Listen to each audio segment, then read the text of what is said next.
Pour mieux comprendre la répression et la clandestinité, de Martin Luther à Marie Durand, 500 ans de protestantisme à Aigues-Mortes.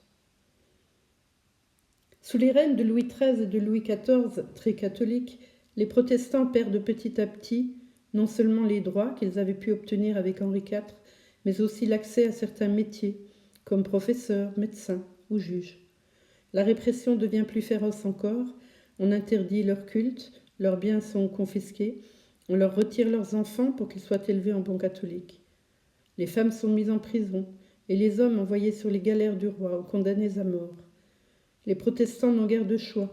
Abjurer, c'est-à-dire renoncer à leur foi, s'exiler vers l'Amérique, l'Angleterre, l'Europe du Nord, la Suisse, ou pratiquer leur culte en cachette. Le grand brûlement des Cévennes et la révolte des Camisards.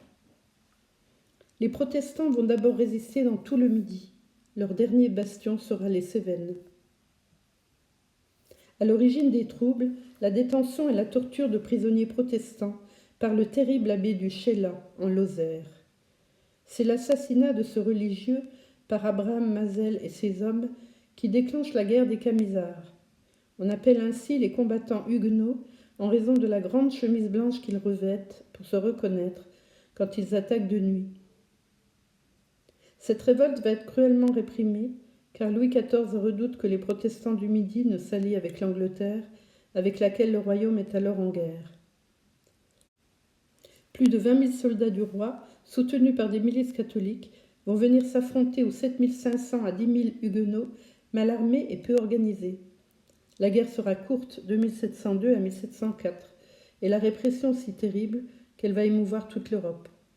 À l'automne 1703, les troupes royales brûlent 466 villages et hameaux dans lesquels les Camisards trouvaient de l'aide ou se cachaient, et les populations sont déplacées dans des régions catholiques.